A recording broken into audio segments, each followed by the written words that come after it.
गंडापुर की अगर आप पूरी बात सुने तो वो ये कह रहे हैं कि वो वफाक ही को कह रहे हैं कि कोई हल बताएं।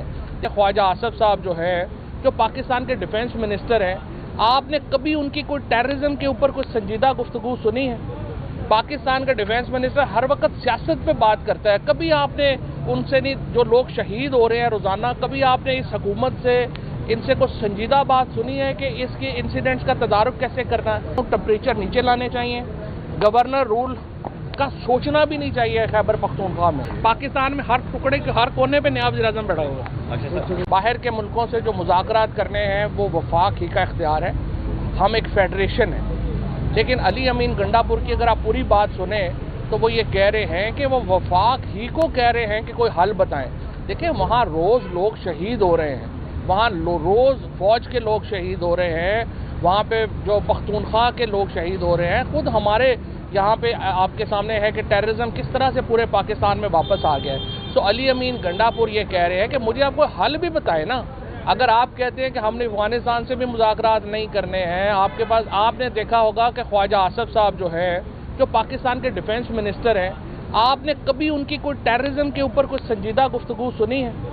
पाकिस्तान का डिफेंस मिनिस्टर हर वक्त सियासत पे बात करता है। कभी आपने उनसे नहीं, जो लोग शहीद हो रहे हैं रोज़ाना, कभी आपने इस हुकूमत से इनसे कुछ संजीदा बात सुनी है कि इसके इंसिडेंट्स का तदारुक कैसे करना है? गरीबों के बच्चे हैं, शहीद हो जाते हैं, एक बस ट्वीट हम कर देती है, प्राइम मिनिस्टर कर देता है कि जी बस अल्लाह अल्लाह खैर से अल्लाह, आगे चले जाते हैं। इस तरह तो देखें नहीं होना चाहिए। 90 लोग सिर्फ इस महीने शहीद हुए हैं। आप जिस तरीके से टेररिज्म के मसले को गैर संजीदा अंदाज से हुकूमत ने लिया है, उसकी वजह से इस वक्त खैबर पख्तूनख्वा के अंदर ये जो बातें हैं वो हो रही हैं। मैं अब भी ये समझता हूँ टेम्परेचर नीचे लाने चाहिए। गवर्नर रूल का सोचना भी नहीं चाहिए। खैबर पख्तूनख्वा में अगर आपने गवर्नर रूल वहाँ पे लगाया, मामला हाथ से निकल जाएंगे। आप मेहरबानी करें, टेम्परेचर्स को नीचे लाएं। मैं सभी से कहता हूँ कि इसका कोई हल निकलना चाहिए। अगर आप आईनी तरमीम भी ले आएँ, आप गवर्नर रूल भी लगा दें, आप सब कुछ करें, तो फिर उसके बाद आप सोचें कि मुल्क में जो है वो बिजनेस एज यूजुअल चलता रहेगा, तो जाहिर है नहीं होना।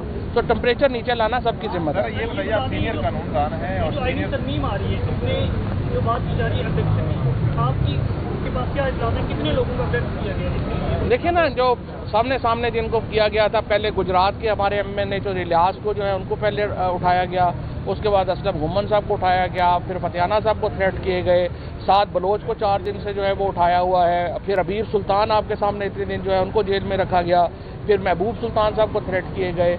ये सारे वो लोग हैं जो अंडर थ्रेट है और उनको अंडर क्वेश्चन है। अच्छा, तो सब पार्लियामेंट के अंदर जो सारा कुछ हुआ, मैं कैसे रहा है कि जैसे को भी नहीं मालूम था। तो ये जो रिजवी साहब कहते हैं, वो कहते हैं कि हमने स्पीकर को कानून के मुताबिक प्रोसीजर, तो कौन है वो लोग जो पार्लियामेंट के अंदर करते हैं? अगर नहीं मालूम था तो IG should have been sacked by now.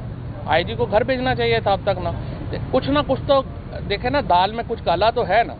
ये अगर आईजी भी अपनी पोजीशन, अगर आप समझते हैं कि बिजली के ऑपरेटर ने सब कुछ किया है और उसको मुअत्तल करके काम जो है वो चलाना है, जनरेटर ऑपरेटर अगर बुनियादी मुल्ज़म है, तो फिर अल्लाह अल्लाह खैर से अल्लाह। मुझे जब अरेस्ट किया गया था, उमर अताब बंदियाल साहब की कनाइमेंट से किया गया था। ये नहीं हो सकता कि सरबराह को ना पता हो कि वो जो है, इसलिए स्पीकर साहब की बात उन्होंने बाद में उसको संभालने की कोशिश की है। स्पीकर ने, स्पीकर ऑनरेबल आदमी है, मैं अयाज सादिक साहब को समझता हूँ कि अच्छे आदमी हैं, ऑनरेबल आदमी हैं, लेकिन उनको देखें अपनी लेगेसी की ख्याल होना चाहिए। अगर आपके 10 लोग पार्लियामेंट से उठाए जाएंगे, स्पीकर की क्या औकात रह जाएगी? और यही हुआ है पाकिस्तान में, किसी इदारे की कोई औकात छोड़ी ही नहीं अल्हम्दुलिल्लाह। इस आपको लगता है मौसम बख्शी जो टीम ऊपर लेकर गए हैं, जब गुजरात में तो यही टीम गुजरात के 9 में ही हुआ था, फिर एडवेंचर हुआ। ये जो इस्लामाबाद में अपनी टीम लेकर गए आईजी वगैरह, ये मुबरक पड़ा शहबाज शरीफ से काम कर रहे हैं? जो अभी तक तो सुनने में तो यही आ रहा है कि देखिए, पाकिस्तान का सबसे ताकतवर शख्सियत तो है तो अभी तो जाहिर है कि जो मामलात हैं वो लोग फिर उनकी तरफ ही देखेंगे ना। शहबाज शरीफ को तो बेचारे को कोई नहीं देखेगा। पाकिस्तान में कितने काम कर रहे हैं? ये पाकिस्तान में हर टुकड़े के हर कोने पे नायब वज़ीर-ए-आज़म बैठा हुआ है।